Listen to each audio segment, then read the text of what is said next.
बृहद नारदीय पुराण में कहा गया है, ब्राह्मण क्षत्रिय वैश्याम शूद्राणाम शैव योषिताम मोक्षदं कुर्वतीं भक्त्या विष्णु प्रियतरम द्विजः।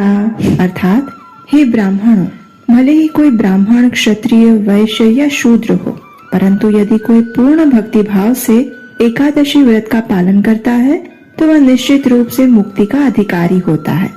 तो ये है एकादशी व्रत का महात्म्य। यदि कोई परम भगवान श्री कृष्ण को प्रसन्न करना चाहता है तो उन्हें एकादशी व्रत का पालन अवश्य करना चाहिए। एकादशी व्रत के पालन से भौतिक इच्छाएं तो पूरी होती ही है, लेकिन सबसे मुश्किल जो है वैसी परम आध्यात्मिक गति भी प्राप्त होती है। इसलिए भगवान श्री हरि को अत्यंत प्रिय एकादशी तिथि का स्थान सर्वोपरि है। अब देखिए, एकादशी की महिमा के विषय में तो हम जानते ही हैं, लेकिन जितना महत्वपूर्ण एकादशी व्रत करना है उतना ही महत्वपूर्ण है इस एकादशी का समापन या पारण करना। तो आज के इस वीडियो में हम आपको बताएंगे कि एकादशी व्रत का पारण कब और कैसे करना चाहिए, एकादशी पारण एक निश्चित समय में ही क्यों करना चाहिए, और अगर किसी कारणवश ना कर पाए तो क्या करना चाहिए। इन सभी प्रश्नों के उत्तर आज हम आपको इस वीडियो में बताएंगे, तो अंत तक इस वीडियो को जरूर देखें। और हाँ, अगर आप पहली बार इस चैनल पर आए हैं या फिर अभी तक आपने इस चैनल को सब्सक्राइब नहीं किया तो अभी जाइए नीचे सब्सक्राइब बटन पर क्लिक करें, जिससे कि एकादशी के विषय में संपूर्ण और प्रमाणभूत जानकारी आप प्राप्त करते रहें। तो चलिए प्रारंभ करते हैं। पद्म पुराण में कहा गया है, महाहानि करियेषा द्वादशी लंघिता नृणाम करोति धर्म हरणम स्नातेव सरस्वती। अर्थात जिस प्रकार कोई बिना स्नान किए सरस्वती नदी में चरण डालता है तो वह अपने पुण्यों को खो देता है, उसी प्रकार यदि कोई द्वादशी पर भी अपने एकादशी व्रत का पारण नहीं करता तो उसके पुण्यों का भारी मात्रा में क्षय हो जाता है। तो अब इस श्लोक से आप समझ ही गए होंगे कि एकादशी व्रत का पारण करना कितना महत्वपूर्ण है। एकादशी के दिन व्रत धारण करने के बाद अगले दिन द्वादशी पर इस व्रत का पारण करना चाहिए। प्रत्येक एकादशी तिथि का प्रारंभ होने का और समाप्त होने का एक निश्चित समय होता है और उसी के अनुसार द्वादशी के दिन एकादशी पारण करने का समय भी तय किया जाता है। पारण करने का ये समय प्रत्येक एकादशी पर अलग अलग होता है और एकादशी व्रत का संपूर्ण फल व्यक्ति को तभी प्राप्त होता है जब ये पारण उसी निर्धारित समय के दौरान किया जाए। इसलिए जो भी व्यक्ति वर्ष की किसी भी एकादशी व्रत का पालन करता है उसे अगले दिन एकादशी व्रत का पारण भी निर्धारित समय में ही अवश्य करना चाहिए। चलिए अब देखते हैं कि एकादशी व्रत का पारण कैसे करना चाहिए। इसके विषय में भी हमारे शास्त्र स्पष्ट रूप से दिशा निर्देश दे रहे हैं। कात्यायन संहिता में कहा गया है, प्रातः स्नात्वा हरिं पूज्य उपवासं समर्पयेत् पारणं तु ततः कुर्यात् व्रत सिद्धौ हरिं स्मरन्। अर्थात प्रातः काल में स्नान कर परम पुरुषोत्तम भगवान श्री हरि की आराधना करने के उपरांत व्यक्ति को अपना उपवास उन्हें अर्पित कर देना चाहिए और इस व्रत के पुण्य को प्राप्त करने हेतु व्रत के पारण के साथ भगवान श्री हरि का स्मरण करना चाहिए। तो एकादशी व्रत का पारण करने के लिए सर्वप्रथम एकादशी के अगले दिन यानी द्वादशी पर प्रातः ब्रह्म मुहूर्त में उठ जाएं, स्नान इत्यादि से स्वयं को शुद्ध कर लें। उसके बाद जिस प्रकार आपने एकादशी के दिन भगवान की मंगला आरती की थी उसी प्रकार द्वादशी के दिन भी भगवान की मंगला आरती करें या फिर उसका दर्शन करें। उसके बाद तुलसी देवी की पूजा करें, उन्हें जल अर्पण करें और उनकी कम से कम 3 बार प्रदक्षिणा करें। और याद रहे, द्वादशी के दिन हम तुलसी पत्र नहीं तोड़ते हैं, इसलिए यदि आपको भगवान को भोग लगाने के लिए तुलसी पत्र की आवश्यकता है तो उसे एक दिन पहले ही तोड़कर रख लें। अब तुलसी देवी के समक्ष बैठकर हरे कृष्ण महामंत्र की निश्चित संख्या में माला का जाप करें। जब आप अपने दैनिक प्रातःकालीन सेवा पूजा समाप्त कर लें तो उसके बाद भगवान को अर्पित करने के लिए अपनी क्षमता अनुसार स्वादिष्ट और सात्विक भोग तैयार करें। जब आप भगवान के लिए भोग बनाते हैं तो उस समय भगवान की कथा या उनकी लीलाओं का श्रवण अथवा स्मरण करना चाहिए। जब भोग तैयार हो जाए तो फिर उसमें तुलसी पत्र रखकर भगवान को अर्पित कीजिए। और याद रहे, ये सारे कार्य आपको एकादशी पारण के निर्धारित समय आने से पहले ही कर लेने हैं। अब जब पारण करने का समय आता है तो सबसे पहला कार्य ये करें, अपने हाथ में गंगा जल लीजिए और भगवान के समक्ष जाइए। जिस प्रकार आपने एकादशी व्रत का संकल्प लिया था, उसी प्रकार अब पारण करते समय प्रार्थना करें और इस मंत्र का उच्चारण करें।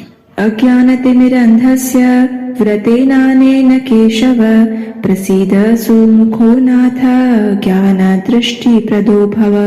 हे केशव, मैं अज्ञान रूपी अंधकार से अंध हो रहा हूँ। इस व्रत द्वारा प्रसन्न होकर मुझ पर प्रसन्न होइए और मुझे ज्ञान नेत्र प्रदान करिए। इस प्रकार अपने एकादशी व्रत का फल भगवान को अर्पित करते हुए उनसे उनकी शुद्ध भक्तिमय सेवा की याचना करें, क्योंकि आदर्श प्रार्थना यही होती है।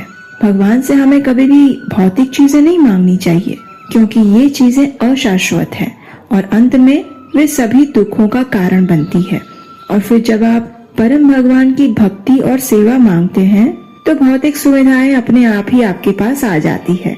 बिल्कुल उसी प्रकार जिस प्रकार 2000 रुपए के नोट में 50 और 500 का नोट अपने आप शामिल हो जाता है। इसलिए अगर आपके जीवन में कोई समस्या है तो आप भगवान से प्रार्थना करके उन्हें बता सकते हैं और फिर उनसे याचना कर सकते हैं कि इस स्थिति में भगवान वही करे जो आपके लिए हितकर हो। इस प्रकार भगवान से प्रार्थना करने के बाद अब आप अपने घर में किसी वैष्णव या ब्राह्मण को आमंत्रित करें और उन्हें भगवान को अर्पित भोग प्रसाद रूप में प्रदान करें। अगर आप अपने घर पर भोजन प्रसाद के लिए उन्हें नहीं बुला सकते तो आप नजदीक के किसी मंदिर में जाकर भी ये कार्य कर सकते हैं और अंत में अपनी क्षमता अनुसार सुयोग्य ब्राह्मण या वैष्णव को या फिर नजदीक के किसी मंदिर में कुछ न कुछ दान अवश्य देना चाहिए। जब आप अपने धन का उपयोग सुपात्र स्थान पर दान देने के लिए करते हैं तो आपकी लक्ष्मी और धन का शुद्धिकरण हो जाता है और फिर लक्ष्मी देवी को तो सर्वप्रथम भगवान नारायण की सेवा में ही लगाना चाहिए ना। तो इसलिए अपनी क्षमता अनुसार पारण करते समय कुछ न कुछ दान अवश्य देना चाहिए। अब अगला कार्य है स्वयं पारण करना। स्कंद पुराण में कहा गया है, कृत्वा चैवोपवासन्तु यो अश्नाति द्वादशी दिने नैवेद्यं तुलसी मिश्रम पापकोटि विनाशनम। अर्थात एकादशी व्रत का उचित रूप से पालन करके अगले दिन द्वादशी पर व्यक्ति को महाप्रसाद ग्रहण करना चाहिए और उसी क्षण उसके लाखों पापों का नाश हो जाता है। अब देखिए, आपको पारण के समय क्या खाना है ये आपके ऊपर निर्भर करता है। कुछ लोग एकादशी व्रत संपूर्ण निर्जल करते हैं, यानी जल भी नहीं लेते। अगर आपने निर्जल एकादशी व्रत किया है तो आप भगवान के चरणामृत के साथ पारण कर सकते हैं। अगर आपने सिर्फ जल लेकर व्रत किया है तो आप दूध, फल इत्यादि लेकर व्रत का पारण करें और अगर आपने फल, दूध इत्यादि लिया था तो फिर आप भगवान को अर्पित अन्न युक्त भोग प्रसाद लेकर पारण कर सकते हैं। एकादशी व्रत खोलने के लिए सबसे अच्छा होता है जगन्नाथ जी का सूखा चावल महाप्रसाद। अगर आपके पास जगन्नाथ पुरी के वो सूखे चावल हैं तो आपको उसी से अपना पारण करना चाहिए। अगर नहीं है तो फिर आप कोई भी अन्न प्रसाद के साथ भी पारण कर सकते हैं। स्वास्थ्य की दृष्टि से देखा जाए तो पारण के समय अधिक और भारी अन्न युक्त भोजन नहीं लेना चाहिए, क्योंकि पिछले दिन के संपूर्ण उपवास के बाद शरीर को फिर से कार्यान्वित होने के लिए थोड़ा समय लगता है। इसलिए प्रयास करें कि पारण के समय हल्का फुल्का भोजन लें और फिर कुछ घंटों बाद आप अपना दैनिक भोजन ले सकते हैं, लेकिन प्रयास करें कि भोजन सात्विक हो। इस प्रकार जो व्यक्ति विधि पूर्वक निर्धारित समय में एकादशी व्रत का पारण करता है उसे न सिर्फ एकादशी व्रत का संपूर्ण फल प्राप्त होता है, अपितु उसके पूर्व जन्म के अनेकों पाप नष्ट हो जाते हैं और वह आध्यात्मिक गति को प्राप्त करता है। चलिए अब आपके आखिरी प्रश्न का उत्तर देते हैं। अगर कोई व्यक्ति पारण के निर्धारित समय पर पारण ना कर पाया तो क्या होगा?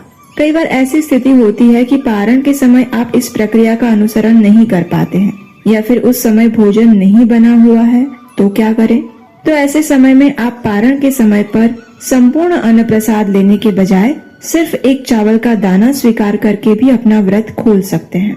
ये भी आपका पारण ही कहलाएगा। अच्छा, अगर कोई भूल गया कि इस समय में पारण करना था लेकिन याद ही नहीं रहा और समय चला गया, तो फिर क्या करें?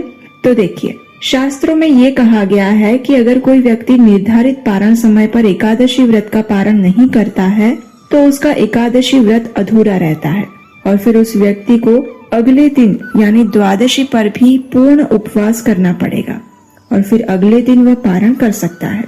जी हाँ, पारण समय का इतना महत्व है, तो इसलिए अगर आप एकादशी व्रत करते हैं तो याद से निर्धारित समय में ही पारण करना अति आवश्यक है। और अगर याद नहीं रहता है तो अपने फोन में अलार्म लगाइए कि मुझे इस टाइम पर पारण करना है। इससे भी आपको सहायता मिलेगी।